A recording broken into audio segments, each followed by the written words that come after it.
Hey, this is Patrick with Mad Bros Media Zoom. And guess who's here today? David. And our special guest, Abie Ekenezar. Yay! How you doing, guys? Great. All right, and David's here. So how you guys been? Dave was representing the Mad Bros. All right. Say now. Pretty good. You know, like obviously things have calmed down a lot, you know, when it comes to my schedule. But I've been looking at my schedule for this year, like come May and on, and it is so hectic for filming. I'm just like trying not to freak out right now. And I was lucky enough that I got vaccinated like last year. So, you know, I'm just like. So how did you get vaccinated quick? So, she knows people. She knows, yeah.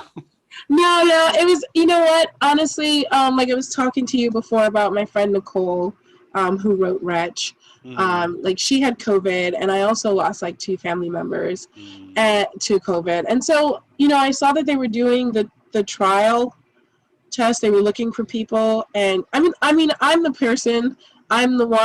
Gryffindor, right? Like I run full head on, what can I do to help, right? And they were like, oh, okay, calm down.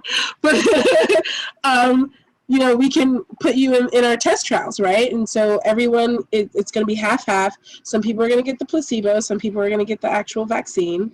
So, you know, like if you feel a certain way or anything like that, just let us know. And, you know, we'll be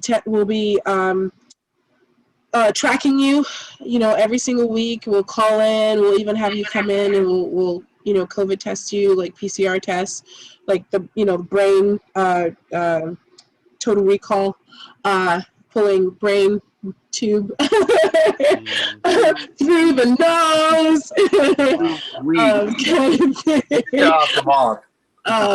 But yeah, no, it's actually been pretty good, and the one thing that I love is that the film sets that we've been working on, we actually do COVID testing on the film set, but it's rapid testing, so it's not like the nose thing. It's a blood test, you know, and so we make sure that like we test everyone's blood, and you know, these little things come up and say, oh, you know, positive, not positive, or like has previously, you know, exposed to COVID and is not dealing with it anymore.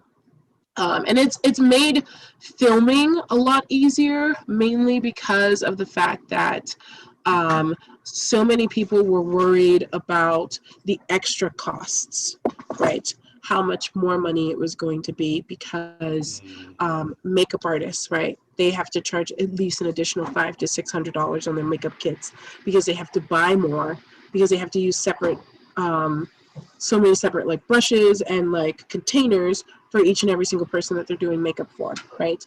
And then you have, you know, you have to now, instead of just having like a set medic, you have to have a COVID compliance officer, right? Which is an additional pay per day, depending on how long the show or production is filming for, right?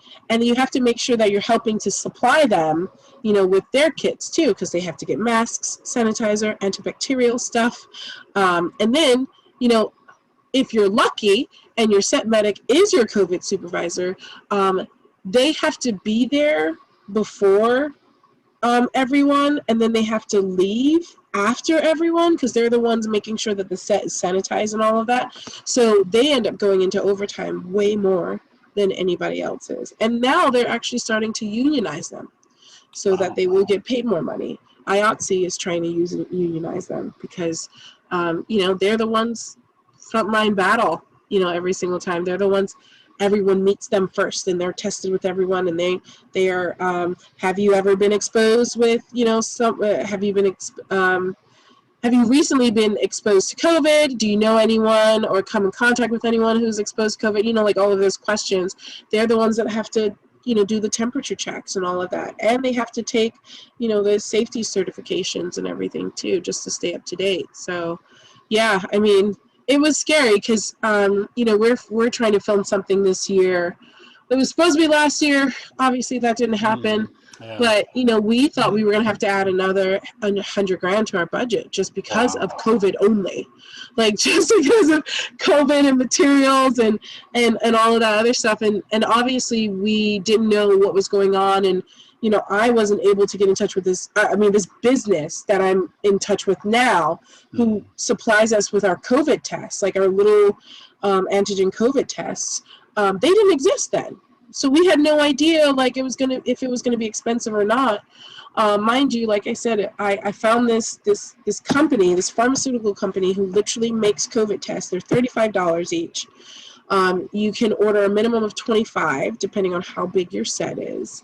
But you know, they have worked out a thing. Now they're like, oh, you always get us anytime you do a film, so we're gonna give you guys a discount, which is way cheaper than, you know, us trying to have people only film on certain days, right? But they would have to film, they'd probably go into overtime because we have to get all of their shots, you know, in this one day. Besides having other people have to film all one day because you don't want to have too many people on set too. So it's definitely been a roller coaster, you know, when it comes to film sets and, you know, trying to make it so that. And there hasn't been very many outbreaks during filming, right? No, not at all, actually. And not here, at least not here. Yeah. Obviously, you know, in other places like New York with Robert Pattinson, you know, when they were doing the Batman film, and LA is currently shut down because, you know, they just don't know what they're like. I don't know what they're doing down there, but they're obviously not doing what they're supposed to be doing. So, like, I've been hearing from one of my best friends, Ashley, who moved down there, and she says that, I mean, they haven't been doing anything since early last year. So, you know, it's been hard for people who are considered actors and stuff like that, if they're staying there, or if they're, you know, going to like Vancouver or Atlanta or, you know, whatever, just to try to get some kind of filming job. So yeah. Yeah, I think with this little, like for me, for example, I've just been in this little bubble, just going to work and then just staying inside whenever I can, and then just not doing a lot. But then you forget how much COVID has like affected like a lot of different industries, like, you know, Hollywood and you know, and the movie industry has been affected very, very widely, probably. Yeah. So, yeah, in 2015, 2016, there was like a big boom of shows in Portland, like Portlandia, of course, Grimm, The Librarians, Z Nation. What was it about Portland that was like a mecca for making shows and movies to you? Well, yeah, that's one of the things that frustrates me now, because, you know, we're trying to have stimulate a film community here, or economy here, and Portland's just been doing it. So they had raised their film incentive to $10 million. Ours is $4. Wow. So you know what the whole incentive is. You have to bring your production to the state or the city. You have to hire locally, right, in order for you to get tax incentives or tax breaks back. So you would have a lot of Netflix shows that came, or even just regular, like Time Warner, you know, shows like Grimm. Librarians eventually moved to Time Warner too, but, you know, you would have shows like the productions like that would come down there, and they would, you know, film for years straight. Like Shrill, which is the Hulu show, has been filming down there since 2018. Maths is really hard. 2017, 2018, they're in their 3rd season.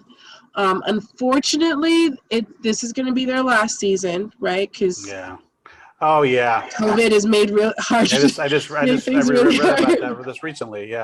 Yeah. So, and I've gotten a couple of auditions, you know, for that show and everything, but obviously it didn't work out. But you know, like it's not really a show that's widely watched too. So I don't think that they're getting the ratings for it like they want to, but I do know, because we just did a PSA down there for COVID actually, in December, which is really cool. I can send you the link to that if you want it. But there there is there was, and around this time, maybe a little earlier, there was a production from the producers of Game of Thrones that was down there, and they were filming another production right before we did our PSA. So I know that they have shows that they're filming down there, and they have shows that are supposed to be coming out, but we haven't heard anything yet. Although I did hear some really bad things that happened on that production, like they weren't feeding the background talent at all, and like the main producer was like, "We're gonna stop production until you guys like feed these people." Give them some voodoo donuts. Right, seriously. And most of the main people who were on the crew were getting like pissed off because they're like, "Why should we wait for the background to be fed?" And it's like, I don't know, maybe because they're your background. They're the ones that are like helping your film be like show that it's actually productive or like an actual film or anything like that. It looks like they're giving their time. So like you see any of these shows like that have people walking in the background or anything like that, all of those people are paid. Like they literally clear streets. And everything, so that only those people who are paid because they've signed releases, so they can show their face, in your production, are allowed to be in that area. So, yeah, it was kind of like upsetting to hear that, especially because it was from HBO, like HBO producers and stuff like that. I am glad that someone did, take up the mantle and like take care of them, but. Like some of the things that I was hearing is just absolutely horrific, and it's nothing that should ever be done to background, because regardless of if they're SAG or not, they're still workforce, and you can still sue. I was going to ask Ray, did you want to ask her something? Or? No, well, I was just going to say, I don't know if it's true. I had heard that, it's so easy. Like some people that didn't want to like, maybe they didn't want to do like a part-time job. They would just go every week and just try to get like a job as like a quick extra on like Portland or the different shows down there in Portland, like Grimm and stuff. Like they'll just get a quick quick job as an extra. Because it's so you can get a job as an extra so easily. I guess there's so many productions going on. There were not as much now. Yeah, there definitely were. Like I said, like Grimm was filming, Librarians was filming at the same time. Same people that produce Leverage, right? Like same exact crew, same production. Because you had Chris, what was his name? Christian Kane, yeah. Christian Kane was on that thing, yeah. I know because I interviewed him. I felt the same way when I was talking to him because I was watching the Librarians and I see he's like sitting right next to me. He's like, "Oh no, I can't talk." That's a beautiful man. I met him at Dragon Con and he remembered me. Yeah. And I can't believe that he remembered me because I was in the specific Librarians episode where it was what's his name? Gray. The guy who lives in art and like never grows old. What is his name? Come on, you guys know this. So I'm trying to remember it too. No, it like he's a monster, right? Because he lives. He has this beautiful painting of himself that keeps him young, right? And he doesn't grow old, so he's technically immortal unless you do something to his painting. But I'm not remembering his name. Dorian Gray. What is wrong with me? Dorian Gray. So there was an episode called Dorian Gray, but they had a modern take on it, right? It was anytime you took a selfie into the club that he owned, and that selfie went to this like screen up in the middle, all of those photos that he collected, those people would get old because they would integrate into his big digital picture. Right. So all of those people that took selfies in his club would get older so that way it was a time vampire, kind of thing, like air vampire thing. Like he didn't actually suck your blood, but like He just drained your so. youth. Yeah, so you literally see me, right? And there were a lot of other scenes that we had did with Christian where there's one scene, and I think they did put that in there. And I feel like I still have it. I don't know where I saved it. But there is a scene where because you know how small Christian is. Yeah. There's a scene where this like super tall bodyguard, this big black bald guy, literally picks him up. Christian's legs are kicking, like, let me down. And he literally picks him up, carries him outside of the club, because like he was trying to sneak into the club or whatever, because they like, they're the librarians, so they know what's going on. So the bodyguard was like, "Don't ever come back," and he's just like, "Oh." I recorded the whole thing. Oh wow! I recorded them setting up the scene and the bodyguard actually picking him up and him kicking his feet, and it was so great. And he remembered me, like, because I was in the front when all of that stuff was happening. So he like came from his booth, because I didn't even go and like ask for an autograph or anything. He came around from his booth and he came and like gave me the biggest hug, and I was like, "Whoa!" Yeah. She touched me. I'm so much taller than you know. But my friend was looking at me because she ran celebrities at Dragon Con. And she's like, "How do you know Christian?" I was like, "Because we filmed together." she's like, okay. So yeah, I thought that whole experience was just super cool, and he's so sweet. Like he's so nice. He was super nice guy with us. He was super down to earth. Yeah. He's so sweet. I wanted to ask you really quick too, because I'm a big Portlandia fan. What was it like working on the episode that you were on with Fred and Carrie? Oh my God! I don't know if you saw my picture. Like I got a photo. I got a photo with him. Yeah. And it was funny because like the person who had came down with me, because they were looking for more extras for the wedding scene and everything.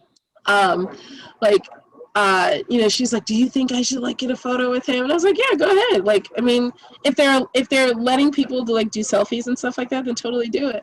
So I got a selfie with him, and he like wrapped his arm around me, and like you just see him like I think I was in my shades, and he was like in his glasses, and he was all like this and stuff like that, and I was like, "Oh!" And then she got a photo with him, and he was like 3 feet away from her. And I took the photo. So he's awesome. He does have his moments where he just needs to be separated from people, for a while, because so many people always like come up to him and like, ask him to do stuff and everything. But there was like one episode, and mind you, I'm horrible. I have never seen an episode of Portlandia. Well, it was on Netflix, but I think it's gone now. But. Yeah, like even my episodes, I never watched an episode. They're all really funny. You have to sit and watch them. They're I definitely want to. I'm definitely gonna take the time, because there was literally like the one episode where I was marrying Raquel to who was it? Who was I marrying her to? There was somebody. But yeah, I was. They were like, "Okay, is anyone like ordained?" And I was like, "I am, by the Universal Church of the Brothers." And they were like, "Oh my God, this is perfect. You're gonna marry these two." And I was like, "Wait, am I actually marrying them? Because, I can sign a certificate and everything." Like, no. It's just because like what's going on and like how to say, all of the things. And I was like, okay, cool. so yeah, I got to like marry them. And then I was in the Pick-a-thon episode where I got to like wear big hands. Which I thought was super cool. But yeah, I need to sit down and like actually, because I mean, I've been in a lot of shows. Like I've had people constantly like, like even I just had a friend from Ireland, and he was like, he's like, so I was watching this show called Man in the High Castle, and I was like, oh. Right? I was like, yeah. He was like, I saw this person, and I swear I thought it was you. And I was like, yeah, it's me. He's like, okay, I didn't want to assume anything. And he's like, I'm so used to seeing my friends in Game of Thrones because that's where they shot, Game of Thrones. Yeah. Like, but this one was different. This was like an American-based show. I was very confused. I was like, yeah, I was in that one. I was, I told him I was like also in Grimm and Librarians. He was like, he's like, that's really cool. He's like, on Z Nation too, right? Yeah, Z Nation also, yeah. In the very first episode, actually, of Z Nation. So, yeah, it was pretty funny, like, hearing like an international friend, talk about like seeing me in a show and everything. So, yeah, no, I definitely want to take some time out and sit down and watch Portland. You'll love it. I mean, I just crack up. Sometimes it's so absurd. It's down. Stop. This crack. Yeah, I heard they were funny. I heard that, like, Fred Armistice is hilarious. But it's just so hilarious. Yeah, I heard that he's really funny. Where Carrie plays a guy, like a greaser guy with a mustache, and he has a deep voice, and then Fred is like a female, and their characters are like hilarious. Yeah, I heard it was like pretty typical Portland things that happen. So. And you know who pops up every so often? I like crack up Jeff Goldblum. That's like really? Yeah, he pops up at like every 3 episodes. Jeff Goldblum pops up, or the mayor of Portland is played by Kyle MacLachlan, and he's hilarious too. Oh yeah, I was gonna say that too. Since you said you never seen any episodes. There's like a ton of celebrity cameos, like all the time. Like really? Christian, that's what when I saw. Characters have been on there. Steve Buscemi's on there a lot too. That's when I saw Raquel. I was like, and mind you, like I didn't really know too much about her, and then I watched The Office literally last year, right? I was like, oh my god, I married her! Yeah. Oh my god! I wish I would have gotten a photo with her because I would have never have known, like years down the road. Oh, I got to marry her in an episode, so it definitely would have been cool. But yeah. Hey, I just heard something that I think maybe you posted. Tell us about your celebrity encounter on the airplane. Oh my god! So I, we were on this flight back from Texas. I was visiting my family that was out there, my brother and his wife and kids. And and I'm on the plane, right? And I'm, how they have the movie selections and everything if you're in the air and all that other stuff and you want to watch a movie. So I'm just looking through the choices and seeing. I'm like, oh, film festivals. Okay, what if stuff on here is friends from because most of the film festival stuff that gets on there are usually through the SIF. Mm-hmm. So if it was submitted through the SIFT and it was won an award or anything like that, then that's how they'll get it onto Alaska, because Alaska has a partnership with the Seattle International Film Festival, and so I was just looking, and all of a sudden I see my face, and I'm like, why is my face in the Alaska app, right? And I am freaking out. Like, so I go, and mind you, we all have a mask on, right? So I go and I'm asking the steward, and this was before I knew any of this, because once I got off the plane, that's when I found out that, SIF had a thing with Alaska. So I asked the stewardess, and I'm like, so can you just answer me a question, and if you don't know, that's fine, but my face is in your app. my short, the short that I'm in is here, and she looks at me, she looks at the face, she looks at me, and she's like, oh my god. She was like, we have a celebrity on the plane. I was like, no. Please don't do that. do you know like how this? bomb or something? Yeah, right. I'm like, do you know like how this happened? She's like, I have no idea. Just, oh my God, that's amazing. Like, have you done anything? Have you done other stuff or whatever? And my kid is like, because he is so over his mom, like, or his friends, like, wanting to talk to his mom because his mom has been in movies and all of this other stuff. And so, she's just like, she's like, oh, I'm so sorry. I'm so sorry. She's like, do you want anything? Can I give you anything else at all? I was like, no, it's totally fine. I don't need anything, please.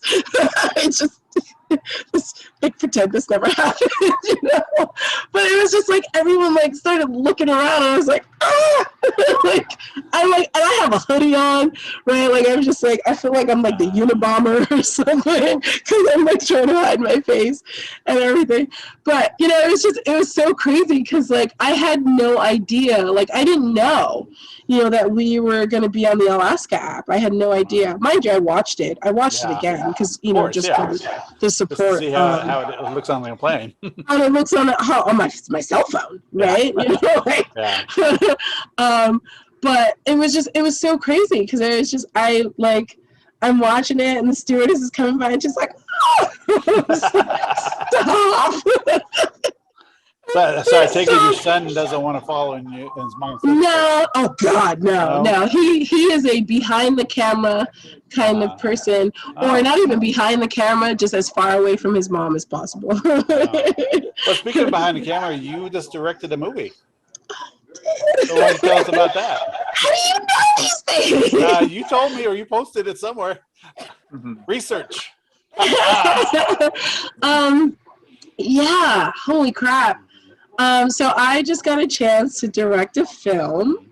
It's called Preferential Treatment, and I co-wrote on this film too. And it's literally about the protests, the BLM protests, along with COVID. Right, COVID being misdiagnosed in low-income communities, and people being like big pharma, like, oh my God, our vaccine is working. No, it's not, because you're misdiagnosing the patients, and they're getting better off of other medications, kind of thing. So, yeah, it was my first time directing. Amazing experience. Like I have never I literally had the best crew.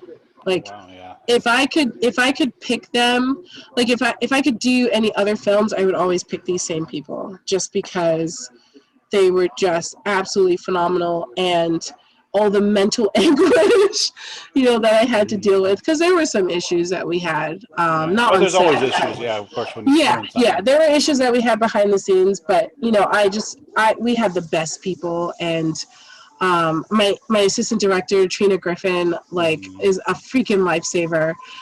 She's the best person that I know. I was just so lucky and fortunate to be able to work with her on that, and I can't wait to work with her on some of my other films, because she made being a director so easy. We also got featured in the best places to work. I don't know if you guys saw that article, but we are number 23 on that list, and they actually picked our photo. They picked our crew photo. There's a crew photo with all of us in our masks and everything, and they could have selected anybody's photo from Seattle. Like, you don't know how many pictures were handed in to these people, but it was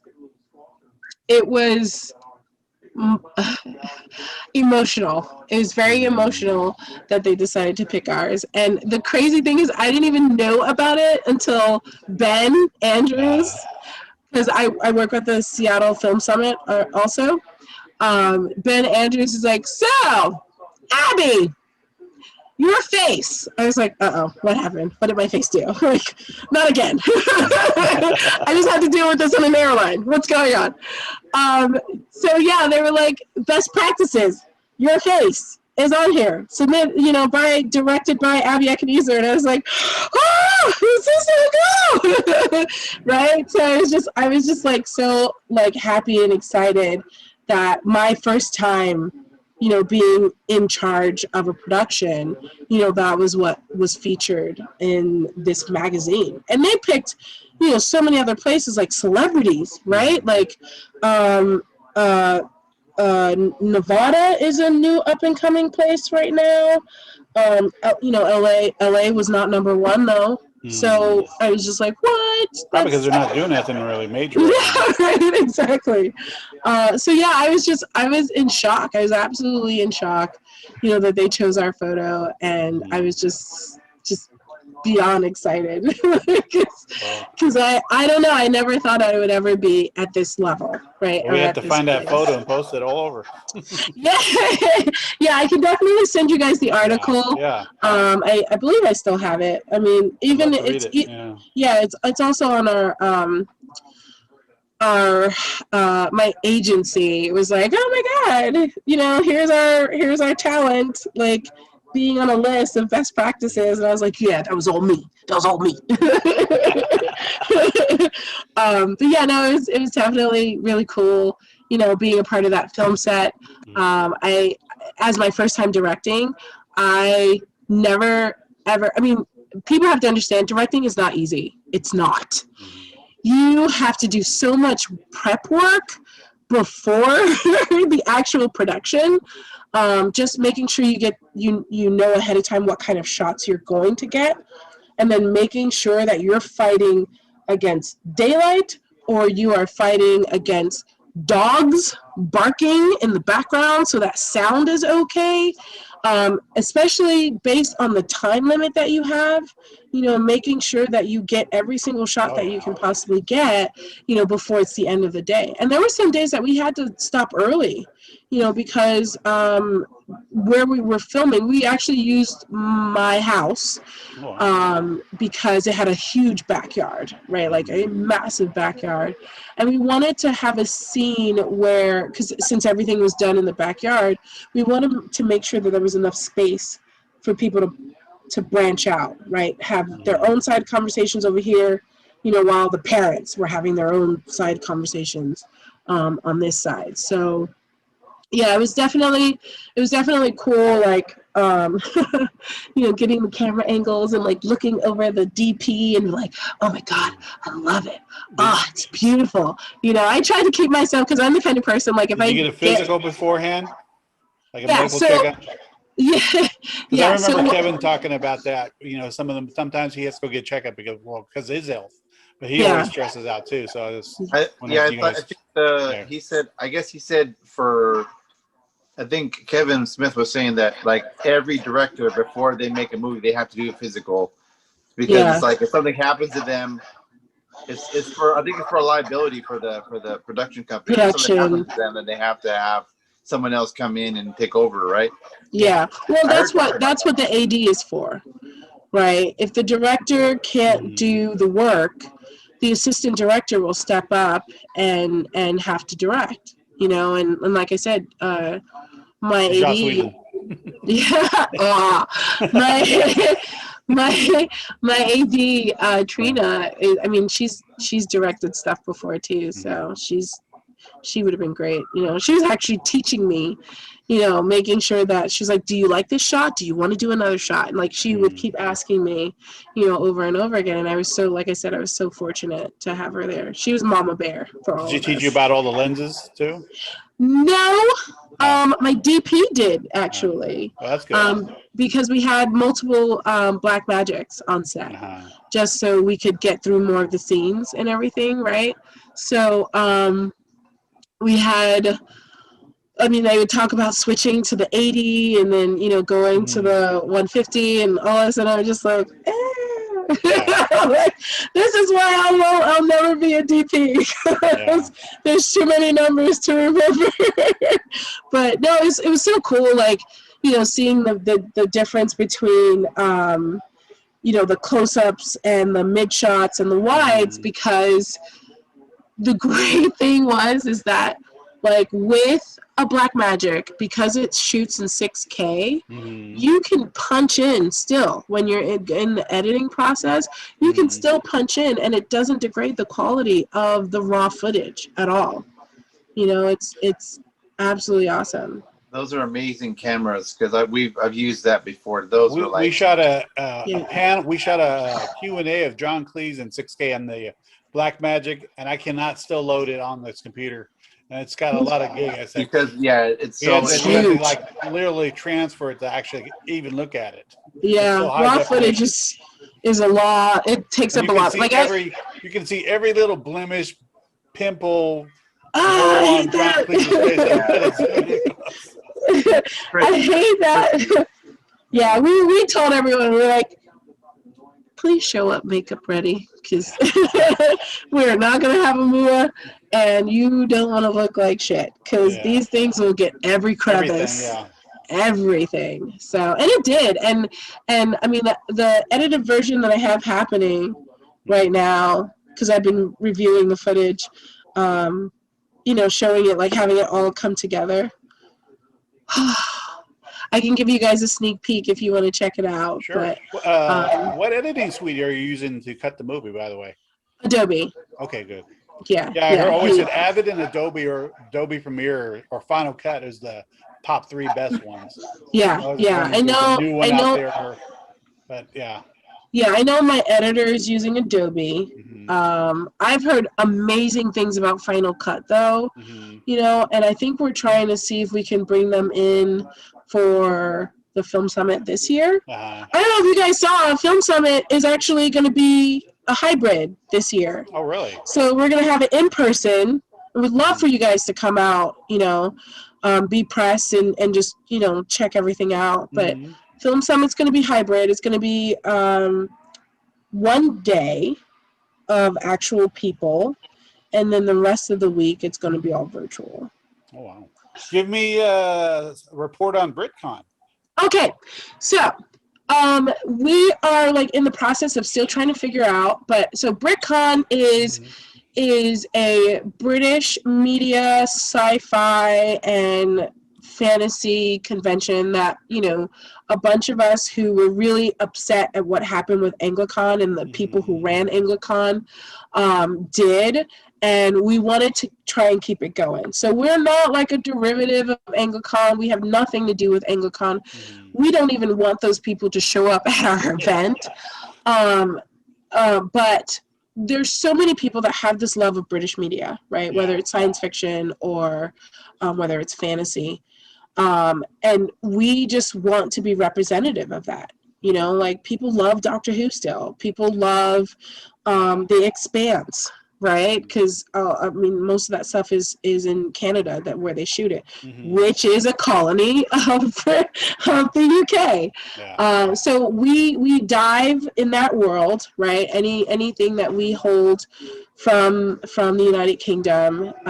So this year we're still trying to get guests in, but you know, because we want to make sure that we're able to do a in-person event, but it looks like that might not happen, mainly because of the vaccines and how slow they've been rolling out. So we're trying to pretty much talk to the hotel to see if we could go virtual this year and already sign a contract for next year, because we love the hotel. Absolutely love the hotel. We want to do the event next year, but it's just really hard to have that many people in one place. You know, when so many people are scared. Like, even though I'm vaccinated, I would still not go to a public event, because I can still transmit that to other people. You know, I might not get affected, but I can still transmit it to other people. So I want to make sure that we are all being as safe as possible, because I take COVID very, very seriously. Oh yeah. Especially, you know, having family members that I was thinking too, if we had some of the older guests there, would kind of be dangerous for them, because they get England, they're coming from the England UK to the UK to the US. So you know, I mean, I mean, the UK is not doing very well right now either. So you know, just the whole issue right now is that it is really hard to bring people over here from another country, and they have to worry about quarantining for 14 days. Like, those people have to work still, and they're not going to work here. you know, so we would have to put them up. We'd have to pay for their hotel, pay for their per diem for 14 days. There's no way. Like a convention would go bankrupt, you know? So we are looking at certain guests, some people that you would love, especially from The Expanse, and people from Doctor Who to do a virtual event. I can't tell. Daily Mills. I was gonna say, if you got some, what is it? The in-betweeners. Well, no, I was gonna say, is it Bridgerton? Bridgerton. Bridgerton, yeah. Like my fiance would die. Bridgerton, everybody would come. And that's so loud if you had everybody. Renee, bring Renee. We just want to talk to Renee. That's it. Nobody else, just Renee. I saw the trailer for it, and I was just wondering, what's the status of Green Fiction? Because I saw it, like, when is that coming out? Because I've been wanting to see that. Yeah, so you're in it, and Angela's in it. And some other people that I know they're in it, Kelsey Umiko. There is, oh my goodness, I am not thinking of the names right now.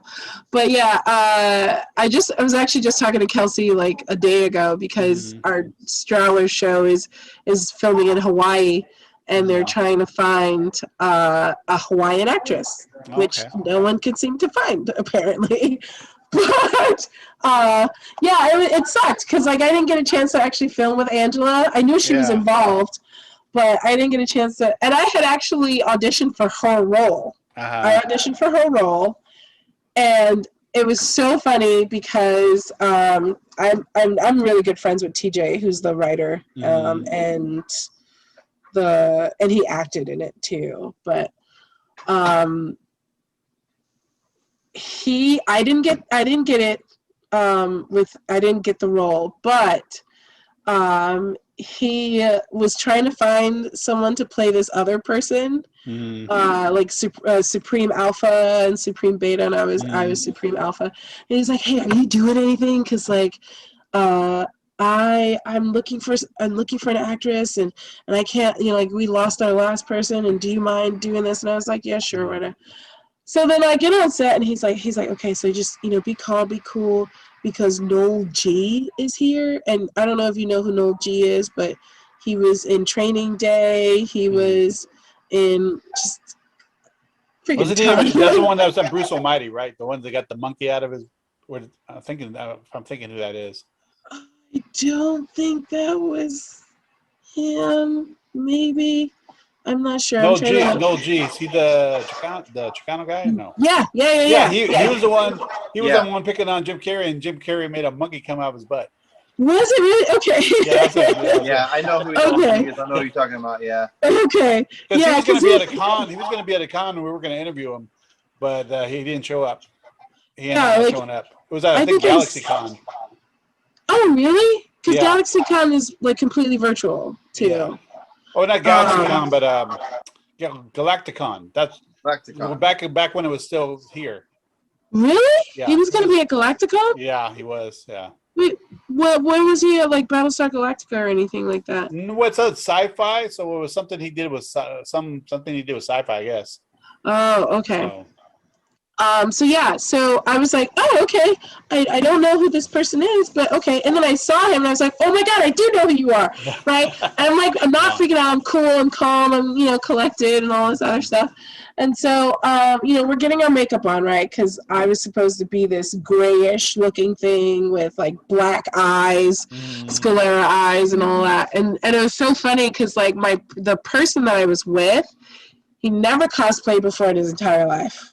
So he has no idea about wearing contacts, right?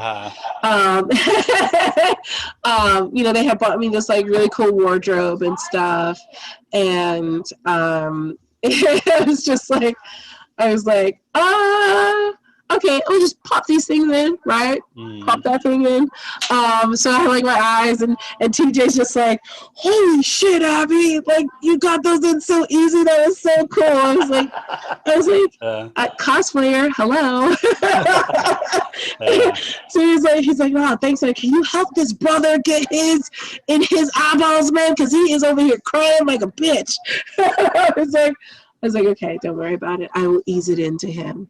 I will ease him into wearing contacts because the guy never wore contacts before, and these are scleras, right? So like literally black everything out.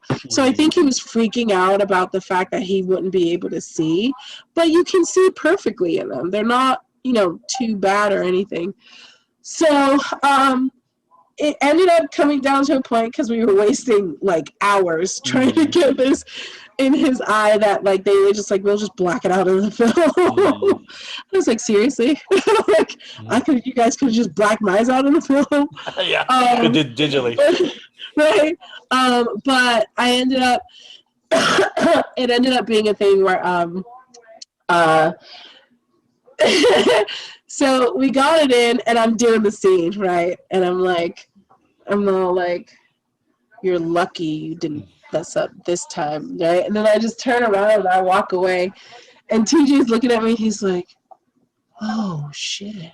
Right? Like, he's like, and so he like pulls me over. He's like, "Why didn't you tell me you were a good actor?" I was like, "I don't know. You had my auditions. Are you serious right now?" Yeah. But at the same time, I get very nervous when I audition, and like I suck at auditions. I really do. I suck. Like I need to be in the moment. I need to be like in the character already. I mean, that comes from cosplay, right? I need to be there, right? And I wasn't there, like when I was doing the auditions and stuff like that. And so like we do it over and over again, and you don't like, it was so funny. I met the director, I forgot what his name is, but we were at this like city thing because they're trying to like get new incentives for film here, and so we ended up being able to be a part of a focus group, right? Where we were like, hey, if you guys are going to get money, you need to make sure that you're sending this money to people who need it, who want to be able to film in the community, right? So so he comes up to me. He's there. He comes up to me. He's like, Abby? And I was like, yeah, hi. He's like, it's Mark. I think his name was. He's like, Mark. And I was like, Mark, I don't know who you are. He's like, remember Green Friction or Supreme? And I was like, he's like, I was the director. Like, I was like shooting you. Or he was the DP, right? So he was like, dude, he's like, watching you on film, it was freaking magical. Like, I just, like, every single take that you did was like spine chilling. Like, you are good as a villain. And I was like, say it again. I was thinking, that you and Angela and Sheila and David and Snay, y'all need to get like a big project going where you're all in one movie. Yeah, I would love that. You're all like separated. It's like you're doing this movie and that movie. It's like we all get an ensemble cast and make a big, huge movie. Yeah, I would definitely love to do something like that. I was actually, the funny thing is before we had cast the other woman that we cast for the film that I directed, I had actually asked Angela if she would be interested in the role, and she was super excited about it, but real life got in the way, and she had to help her mom move, and because we pushed the dates back, or not actually, it kind of was a thing where it happened, like she found out, that things had to be done a lot sooner, and so she wasn't able to do the role. But I mean, it would have been a lot of fun directing Angela, I think. Yeah. Because she's just so easy to like work with and everything. So I think it would have been really cool. She's very funny. Yeah, she's very, very down to earth, and and she's such a cool person. Like, I absolutely love her. She's just one of the best people that I know, that lives in this area, that is a very prominent actress, a figurehead, as an actress too. So, yeah. Yeah, I was going down through her Okay. YouTube list the other day. It's like, oh wow, she's got like a lot of not just the film, but she's got a lot of plays that are on YouTube, so you can watch just her on stage as well. And her presence is just phenomenal. Yeah, I mean, even and if on you stage and in film. Yeah, don't get me wrong. Like, I love watching your stuff on YouTube, but you have to go. I mean, obviously now you can't, but like, there was the last one I went to see her in. She was a penguin, and I think the penguin was gay. Yeah, I wasn't think. The penguin was gay, and so it gravitated to another male penguin and wanted to love the other male penguin, and it was just the cutest. It was the cutest play I had ever seen. And then come to find out, there was actually like a zoo story where there was a gay penguin. And I showed it to her. I was like, oh my God, Angela. And she's like, I know. She's like, I saw that too. So I was trying to get onto the set to interview them both for the parish, but the timing wasn't right, so I missed that. I was gonna say about Angela, like actually one of my favorite scenes in like her like highlight reel when she was on Grimm. It's a short scene, but she's so good in that scene. That scene and she's with the two main characters too. She's in the main, Yeah, because she's being interviewed, right? Like, because I mean, they're police and they're like trying not interview her, but they're questioning her based on her brother. Yeah, that was a good scene. That was a good scene. Yeah. I was like, I remember seeing her in that scene. And I was like, oh my God, it's Angela. But I didn't really know her then either, too. So I was like, oh my God, that's Angela. Like, I was just and like anytime I see friends in a film, I always try to post like, oh my God, look who I saw today, kind of thing. But it was I didn't really know her back then or anything like that, so I couldn't do that with her. But I was just like, oh. How many cosplays have you done? I know you're also a cosplayer as well as an actress and a director. Yeah. You just did a Zoom panel today, so. I did, yeah. So far in my lifetime, I think I've done 11 different cosplays. Since I've been cosplaying. And I've been cosplaying for 10 years. My first place I cosplayed at was PAX, because that was the first convention I ever went to. I went to it the first year, I think in 2009? No, 2010. I went to it in 2010. And then the following year, I was like, oh my God, like, having these people dress up in like all these costumes, it's awesome. I want to do that. And my friend was doing a Fry costume, so I decided to do a Leela. So I was like, what do I need to do? And without even knowing about cosplay or like trying to figure all of that stuff out, I I went to this like Halloween store and found a blonde wig and got like pink dye and dyed it pink, and it was horrible because it was a Lady Gaga wig, and like tried to keep it in a ponytail like the whole time. It was so bad because you could see the netting underneath it. And then I made this like face mask and I put fishnet on top of it over and over again, and then drew a circle in the front to make it seem like I was gonna say like pictures of that because I would want to see that. I want to see that. And I got a white, a white like wife beater with black pants and like a little gun holster and like little gun band thingies. And it was so funny because I had met Phil Lamar. Phil Lamar was there that year, and I went up to go get an autograph for him, and he's like, how are you doing there? And I was like, well, I can't see. He's like, oh, is your depth perception off? And I was like, haha. thanks. Because that's what she says, like all the time in Futurama, because of her one eye.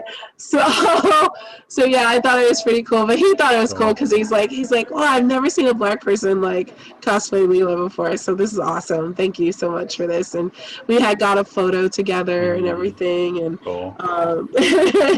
yeah. So I actually, like, on the cosplay panel that I was talking about, I have motivation but not urge just yet. I have motivation to do this new cosplay from The Witcher. Because they just got renewed for a new season. Not just, but they got renewed for a new season. So I'm gonna eventually put that together because I mean those characters in there are just badass. And Sweet. That's another one that my fiance loves. Of course, Henry Cavill. But she loves. Yeah. I mean, come on, it's Henry Cavill. Like, but yeah, no, I'm getting back into it again. Obviously, it was a lot because it was so draining, like not being able to go to conventions and everything, and it's been frustrating and stressful not to be able to see friends. And hug people and stuff. I'm waiting, and I'm like trying to get the drive again. I don't think I'll be going to Emerald City this year because it is just too soon. I think. What's in December? It's all the way at the end of the year. Yeah, I don't think that enough people are going to be vaccinated in time to have 90,000 people in one place. Yeah.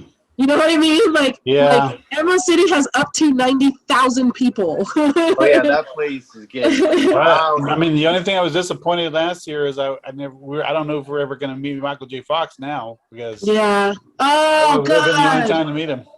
Yeah, I mean he's retired from acting, so I don't know if he's ever going to do cons.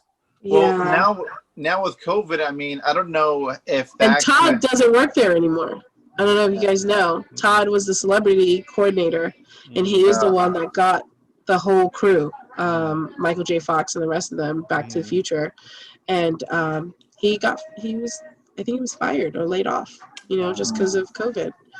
And so I don't know if they're going to hire him back. I don't know what they're doing, when it comes to getting celebs and stuff like that. But it doesn't really sound good. No. I don't know. I have no idea. So it is what it is. People were excited at my job. Oh, the weekend's coming. I said, not till 2022. Yeah. There didn't like the small print on the bottom. It said 2022. So I don't know what's going to happen until next year. So I heard the world already said they're not doing anything till next year either. So good. They shouldn't, honestly. I think it's a very small-minded play to try and do a live convention this year. I really do. Yeah. Especially when you're a convention that has so many people. The virtual panels, though. Some of them are like, oh, you got that person, you got this person. Mm-hmm. I mean, a couple of weeks they got the cast of ET. Mine is Drew, but they got the cast of ET doing a panel. They got Dee and Henry and what's his name too. So. Yeah. I said, Dee, bring Henry with you next time because she comes to Crypticon. I'd love to talk to Henry about E.T. and about some of the other movies he's done in the past. He's done so many other things too, right? Like tons. But I was gonna ask you, Abby, because I don't know if you watched recently. Henry's been doing a ton of horror. And I don't know if you've seen there's a show, I want to say... The House on Haunted Hill or Hill on Haunted House or something like that? Yes. On Netflix. It's Bly Manor. Oh, yeah. But wasn't it something else? House. Yeah, it's Haunting of Hill House on Bly Manor, but this one's like Bly Manor. Yeah, did you see the second season, I want to say? Oh, yeah. Yeah, that's the Bly Manor one. He's British. Right? Yeah, he's British. I wanted to ask you, he's a horrible British, on that show. That's what I wanted to ask you from your perspective, because I was like, what the hell? Speaking of British accent out of nowhere, like I wanted to ask cringed. You what you thought of his accent, though. I cringed so hard. Like me and my boyfriend were watching it, I was like, ugh. it was so. His acting was awesome, and I feel like he was concentrating more on the acting than he was on the accent, and I was just like, like it was. It was like fingernails on a chalkboard. It was like the Haunting of Bly Manor, right? Because it was the second season of the Haunting on Hill House. Because some of the same characters that were in Haunting of Hill House were in Haunting of Bly Manor. It's all the same actors, but different story, isn't it? Yep. Kind of like American Horror Story. That's what it is. Exactly. And they're doing a third one eventually because it's supposed to be a part of a series. Yeah. So. And it's But the one girl from Muse in it.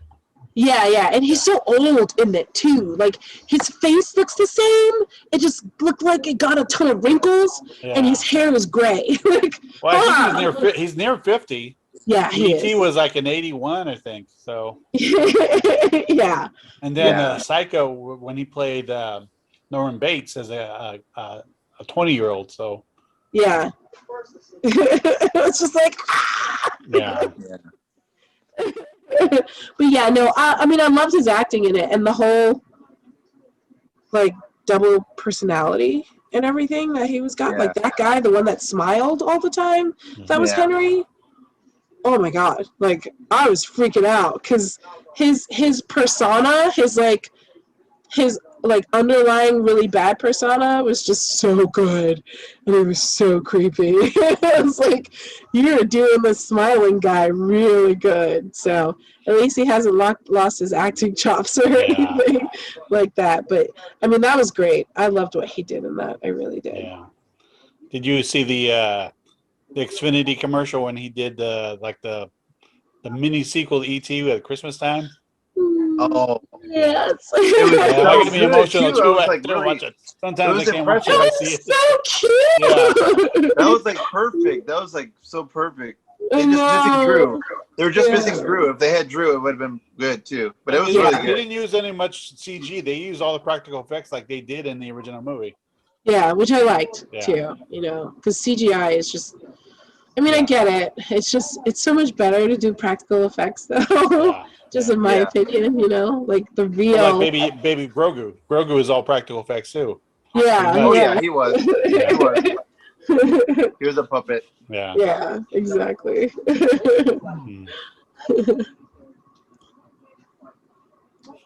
All right. So, do you have anything to add, Ed?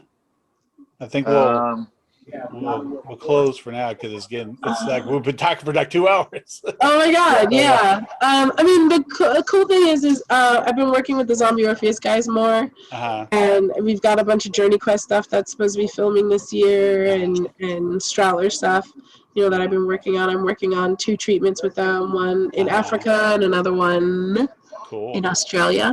Oh, nice. They're all okay over there, so you can go down there. I don't know. You see Tom Hanks? He's down there right now too. So yeah, that should be something coming up this year. Like I said, we're doing the Hawaiian one also, so we're trying to cast for that. And yeah, you know, hopefully this year will work out to be better than last year. And we can actually start filming stuff. That's good. We'll see. One thing I was also gonna say was just like, you know, I read out during when they had the Spanish flu and stuff. I mean, they did some of the stuff that we did with masks and all that, but their quarantining and on the mask stuff all lasted for like 3 years. So might not get any, you know, taste of normalcy until like next year maybe, you know. That's what I'm saying. Like, you know, big events, there's no way. I can't fathom, you know, being around that many people squeezed up tight with each other. That thing you put on chat, is that this year or that's next year? Which one? The thing you just put on chat that you sent us? That is supposed to be this year. Okay. Well, what but the nice thing is when, so we know. October. Okay. The nice thing is though it is a very, very small event. Yeah. Right? It's not as big as Rose or. But usually it's at a mall, isn't it? No, not usually. I mean, the thing is they've like traveled to so many different places. First year was like a hotel. Red Lion. Second year was. Oh, I'm thinking of something. I'm sorry. I'm thinking of another con. Oh, okay. But yeah, the Ren coming. Yeah, okay. And now I know. So I'm thinking of kick off the cons or something like that. Yeah. Kick off the cons is usually at school as a Renton Technical College. But yeah, no, RenCon this year is supposed to be happening, and we hope that people will either, if we go virtual or not, people will want to participate. So can't wait. Yeah.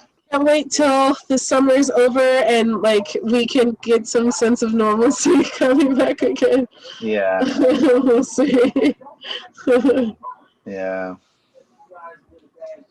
Well, thank you, Abby, for joining us for Mad Bros Media Zoom. Yeah, thank you guys so much for having David me. showed up. Yeah. You got to come back to more Zoom shows. Yeah, definitely. I'll be there. I'll be here. If you have anything new, Abby, let us know. We can talk about it again. Because it was I would great love having to. you, and always. And if you wanted to be a special guest and sit in too, for sure, yeah. Yeah. I would love If that. we get anybody big, babe, did you see? Hey, I want to be in this chat. So yeah, I'll probably do that. Just come on in. Like Christian Kane again. I mean, come on. Oh yeah, he was. But no, definitely. I'll. I mean, I'm subscribed, so I'll definitely check out some of the stuff that you guys have for the future. Maybe if you're around when Naomi's here, so. Yeah, definitely. Yeah. Or Sheila. Hey, surprise guest. Yeah. But yeah, no, I definitely love that. I definitely we always have so many different things happening, so I'll definitely let you guys know what's coming up. Thank you guys for having me. Seriously. Thank you for coming on. Thank you for being on our show. All right. Great. Cool. Bye all. All right, guys. This has been Patrick and David with Mad Bros Media Zoom with Abie Ekenezar. All right, guys. Bye. Bye.